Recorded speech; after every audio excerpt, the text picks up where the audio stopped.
Good morning and welcome back to the channel. Today is another Wild Eye review on this channel on Gary's Movie Emporium. It's going to be basically Wild Eye week on the channel. I got behind on reviews and I just kind of want to get them done for my good friends at Wild Eye. I kind of felt like I slacked off and I apologize. I had some issues going on with a house and just life things, if you will. Well, let's get started. Today's movie from Wild Eye it's actually a 2016 film, but got distributed through Wild Eye in 2018. And the actual date of this movie that came out was February 6th of 2016. Currently gets a 4.4 on IMDb. You can currently see it on Tubi TV for free, or if you have an Amazon Prime account, I think you can get it for like $3 or something like that. There's like seven tales in this movie. It clocks in just a hair under 2 hours.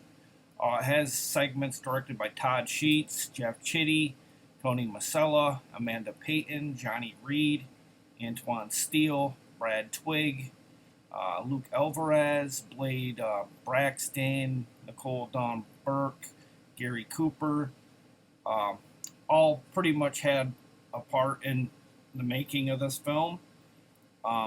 There's, like I said, there's 7 segments, but IMDb is a bit confusing with their description of it because I'm counting like 8. One of the segments is called Night Drive. Another one is called Love Me in Pieces, The Crawler, Divine Rituals, It Hits the Fan, The House of Profane. There's one called Segment.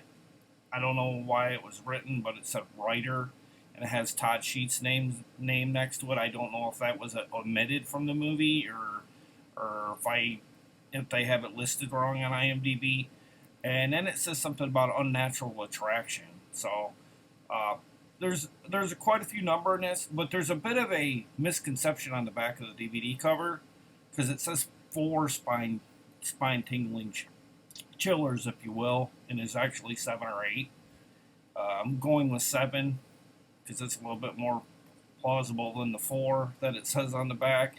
And it says on the back the movie is, I believe, like 90 minutes long, and it totally is the 2-hour time frame. It's not quite 2 hours, it's like an hour and 55 minutes. But let's get started on the review. Well, I guess I am into the review, but further into the review and more about the movie.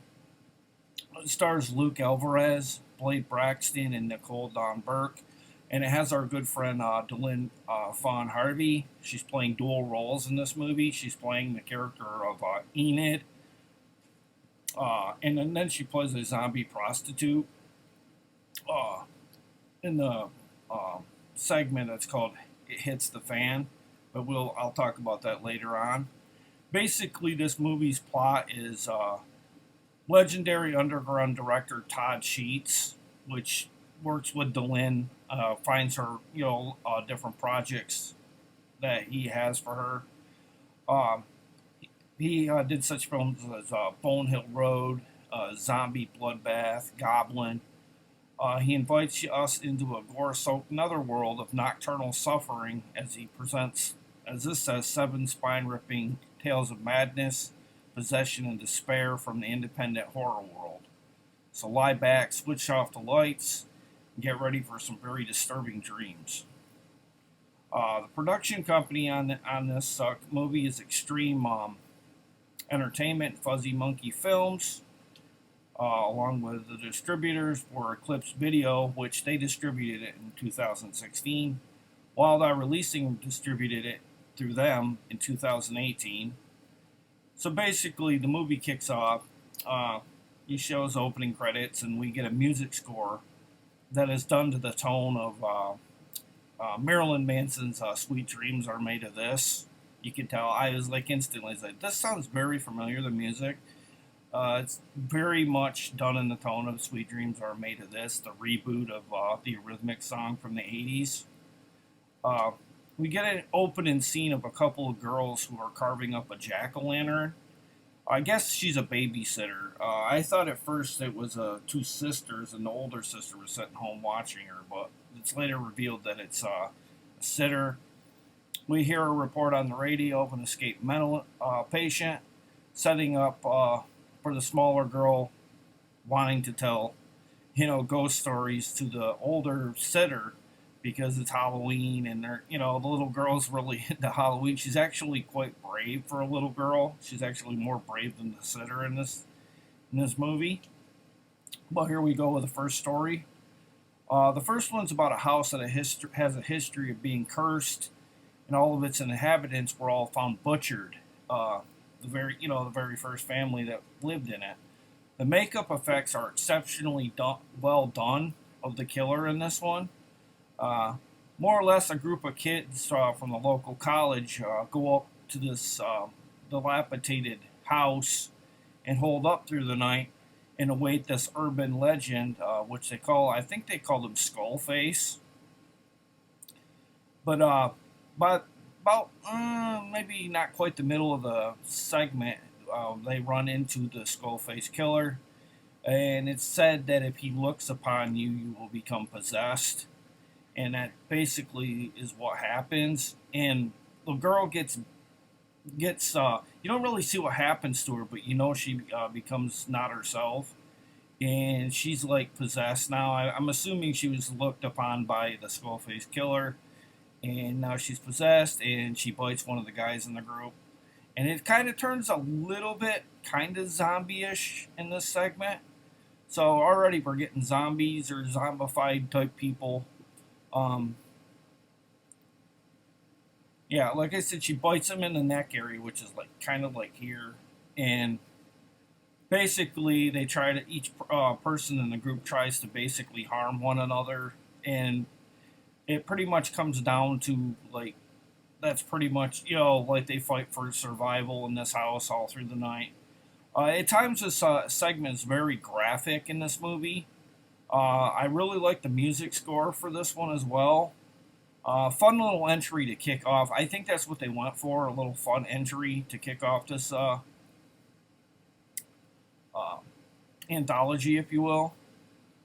But then it basically ends, pretty much on a kind of like a down note for the kids, if you will. And then we get the next story. This more or less thrives around possession and exorcism. This one's a bit more on the comical side. I liked it, but it kind of like wasn't as good as the first one. About a young girl who's possessed and she's in her bed, and her parents are trying to get back to normal, and they're bringing in a bunch of religious. I don't know what you want to call it, like religious. Don't know really how to describe it. Just like religious people, if you will, to get her back to normal. And nothing's working at this point. She's too evil until she meets up with a plumber that more or less, for some reason or another, makes her unpossessed, even though he doesn't really have any expertise on how to. I'm not kidding. It's about basically a plumber exorcising a girl's demons. It's just really kind of absurd, but in a fun, hokey kind of way. You could say by the end of this segment, he totally exorcised her demons, if you will. But then, meantime, it cuts back to about the escaped mental patient, and the girls are being spied on through the window by the killer or the psychopath that's escaped, and they want to tell more stories. So on to the next story. Next one is about a guy that drugs up women. He's a bit of a player, if you will, with women, and he basically dates women just to have sex with them. And if they don't comply, he kind of like puts stuff in their drink. Well, he has quite of a reputation. He's kind of like I said in my description here. He's basically a major sleaze, if you will. on this night he meets up with a new lady. Very decent amount of humor in this one as well. A little less hokier than the one before it. The woman he meets up with is very odd and dull. You'd almost say she's like church going, if you will, or in some terms, you could call her a prude.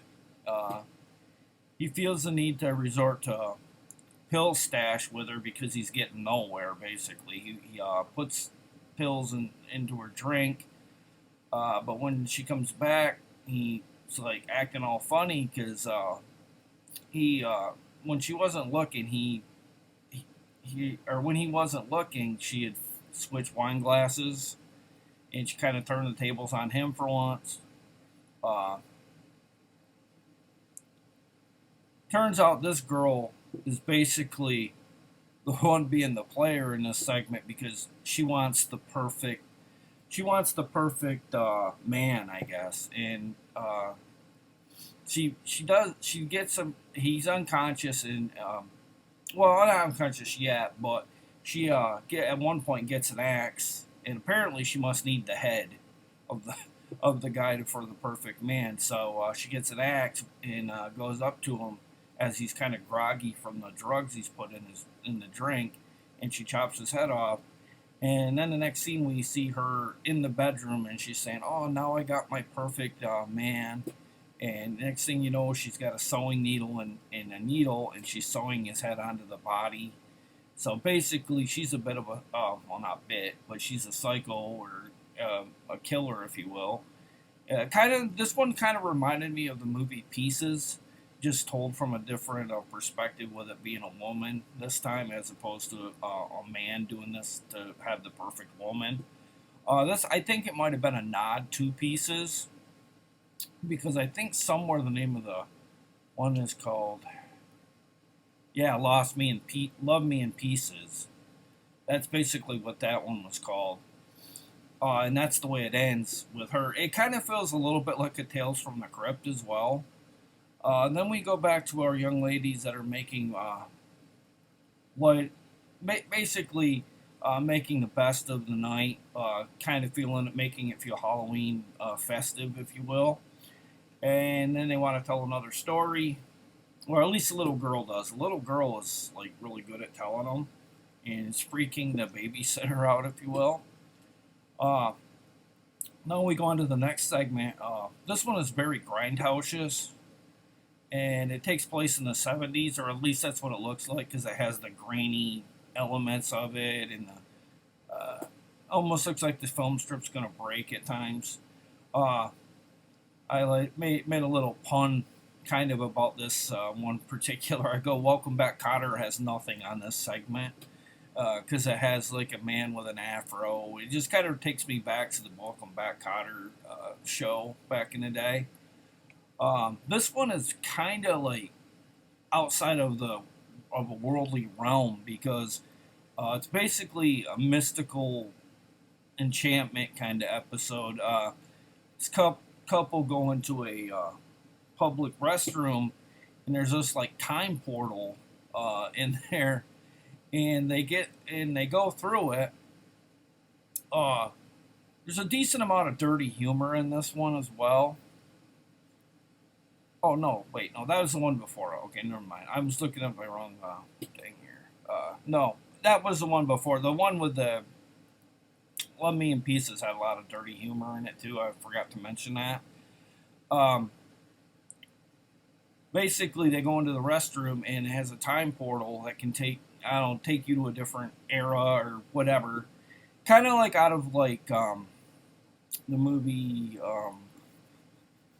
Waxwork, kind of like.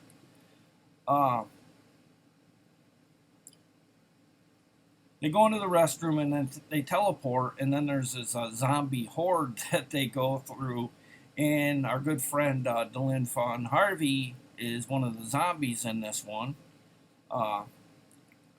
This entry is basically zombie friendly, if you will. It has a hint of the double feature of Planet Terror a bit, in a way. Kind of has that vibe to it, the way Planet Terror was shot. This one is very tongue-in-cheek, very 70s exploitation induced, that kind of thing. Very fun entry, at times albeit ridiculous at the same time, but it's in a good way. Uh, Dylan does a very good job in this. She stood out in this movie for me, not just because she's a good friend, but her acting range is much better than a lot of people in this movie, or better than pretty much everybody in this film that I saw. Uh, so it's really a wacky segment, very kind of like all over the place, but like kind of has the wacky fighting and stuff, like uh, pretending he's like basically a kickboxer, like that kind of thing. That kind of movie from the 70s. Uh, just a really overall fun segment. And then we get a flashback to how the Halloween girls here, the sitter and the girl she's watching. And in the next segment, we get a segment with Dylan Von Harvey playing a character known as Enid. Uh, this one looks to be about a guy, or her husband, boyfriend, doesn't I can't remember what it really said. But he loves his booze more than he loves her. Uh, she wants out more or less because he's just no good. I kind of feel for her character in this entry. She just wants something better. The entry kind of reminded me of the movie Night of the Creeps here in a minute, and I'll tell you why. There's a slug. She goes to work, and she's being basically bothered by her boss as well. And she's going to the bathroom, and the slug comes out of nowhere. And this is where it gets like Night of the Creepish.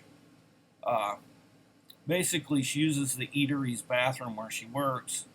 And let's put it this way, she's kind of violated in the worst of ways. So a woman what would want to be violated when they're going to the bathroom. I think you kind of get where I'm going with that. Uh, from this little slimy slug. And it gets inside her. And so far out of all the ones I've seen to this point, I think this one might be my favorite. Possibly the first one with the house. That one was really good too. It seems as though the slug, once it's inside her or whatever, is controlling her from the inside out, and everyone, or every move is making her. Every time, with the longer it's in her, it makes her see things that are not there. Uh, And then later, by the end of this one, it shows her on camera as killing everybody, and really it's this slug that's controlling her. Basically, like the movie Puppet Masters. I don't know if you ever remember that with Donald Sutherland. More or less, that's how it's controlling her, and she's deemed a killer, and it kind of implies that she gets taken away or whatever, and more or less gets deemed a crazed killer. And then we go back to our Halloween girls again. Oh wait, no, I'm looking at the wrong thing. Okay, no, we go to their next story now. Well, we might have went back. I think I admitted this from my writing. It might have went back to the girls for a brief second, but then the next story we get a shot of a man night driving, and he's a bit out of it, if you will. And he's being pestered by an enraged driver. It's really dark on this long, dark highway, if you will. This one is basically a cat and mouse entry, more or less. Psychopathic man bothering, a common person on late midnight road. The driver is kind of like the car from hell, like you just come out of nowhere. A story is very brief in this, though. That's my only complaint on this one. Like, it didn't get a chance to build itself up for the viewer. The guy more or less is left for dead, and he is run over, I believe, because it happened so fast. I could have swore he was ran over by the guy that was chasing after him. And at some point, we hear he's on the ground, and you hear some squishing noise, like he'd been run over. And his wife had called him on the cell phone, and she's like worried about him because apparently he must be out there for quite a while. And someone else comes along, and like I don't know if they didn't see him in the road, and then they ran him over, and then you could hear squishing noise again. And it's kind of like I say, it's a very brief entry in this anthology. Probably one of my least favorites, only because of the length, not because of the. I like the setup for it. I just didn't like how short it was. Uh, I did love the premise of this one, which I wish it could have been a little longer because it was a really. I like those dark road kind of premises, if you will. Uh, but this one was almost too short for my liking. But then it shows this is getting near the end of the review too. Basically, they show the sitter. She's tucking the little girl in for the night, but the little girl says, "Can we tell one more? Can I tell one more story?" She goes, "I'll tell my mom you're the best babysitter if you let me stay up and tell one more story." And she goes, "I guess so, but you're gonna basically scare yourself, and you're not gonna be able to sleep." So the sitter complies. This one is declared the last, basically by the little girl, declared the last story in the movie. This one is about what looks to be like a guy that's a pedophile. He takes a little girl from a baseball field because she's fallen from her bicycle and has scun her knee, and he kind of like, he kind of does pedophilic things, like he tried to convinces her to go to the car, more or less, because he's this really nice guy, that kind of thing. But next scene we see her bike, and the wheels like keeps going around and around, and we know that she's no longer by her bike and that she's in this car. He must have drugged her at one point to get her into the car without hearing screaming. He abducts her, brings her to his house, and takes her into the basement.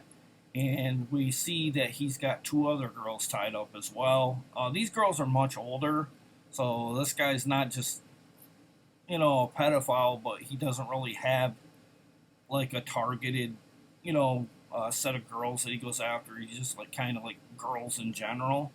But they did look like they could have been underage.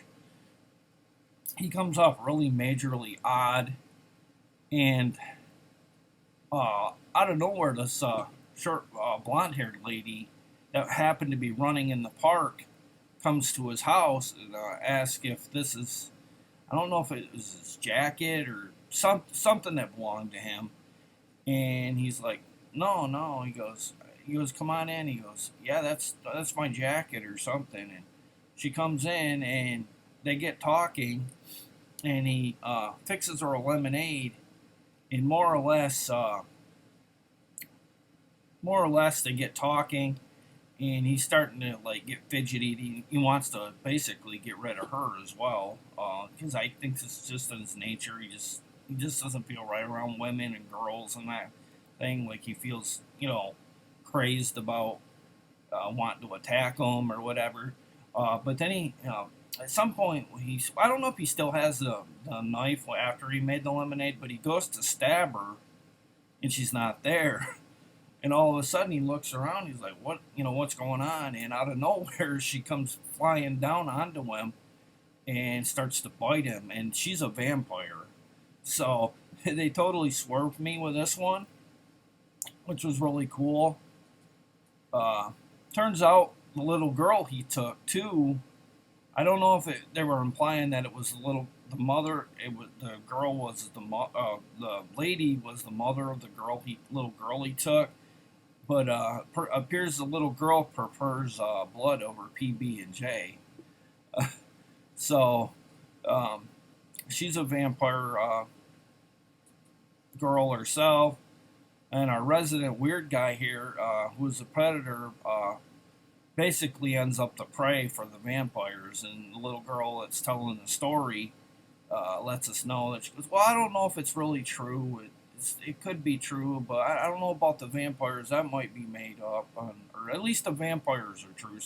She said something to that effect. But and then finally, this wraps up the movie. We are now back with the two little girls, and basically the killer has broken into the house, and he's killed. And the killer is the crazy lunatic that's on the escape has killed the circuit breaker, and there's no power to the house. The girls start to panic. This is kind of what you'd call a wraparound. It has nothing to really do with the other ones, other than that we keep seeing this lunatic escape killer or psycho running loose. But basically, it's the wraparound story, and it's very Halloween-like, if you will. Without the level of suspense from Halloween, but it has that tension, like a killer in a house on Halloween, that kind of thing. Still pretty cool nonetheless. Turns out our sitter jumps on the killer when he's looking for the two girls, and she happens to be a werewolf. And I was not expecting that either, so it was a nice little swerve. She kills him in lycanthrope style, and she comes back and tells the little girl everything's okay. She took care of it. Little girl goes to bed, and that's basically the way the movie ends. Overall, my thoughts on this movie is very good for Halloween, because there's throughout it's pretty much Halloween based. I think I would have maybe added a little more to the crazed lunatic on the highway entry. Maybe made it a little bit more darker in some of the anthology entries, maybe. But overall, this is a very. I definitely would watch this Halloween if you get a chance. It's like I said, it's on Tubi and Amazon Prime. If you're looking for a good horror film for this Halloween, this would be right in your league. And I see somebody say this isn't a very good movie, and I disagree completely. I don't know what he was looking for. Anthologies are, they're always usually all over the board in terms of what they're about. I thought they did a really good job on this one. I couldn't find out the budget on this one, but it's a very perfect Halloween film. Just because the little girls are doing Halloween related stuff throughout. It's a very good anthology, if you will. I would recommend this Halloween, but that's my review for Sleepless Nights. And like I said, there's a misconception about this movie. It's actually 2 hours. So if you get this physically, buy it, and you see it's 89 minutes, and it's like, oh, this is a short one. It's actually a 2-hour time frame movie, which I figured it was, because with it being an anthology, they're going to be quite long because they got to get their point across. And there's so many of them, especially if there's a lot of them in an anthology. But that's my review for this morning. A very fun little film from Wild Eye. Please share, like, and subscribe on the channel. Please hit Wild Eye up for this title. And everybody enjoy your, I believe it's Saturday. I'm losing track of the week. On this fine Saturday. And a really early Saturday. And remember, keep it Wild Eye. Thank you, everybody, and have a good weekend. Bye.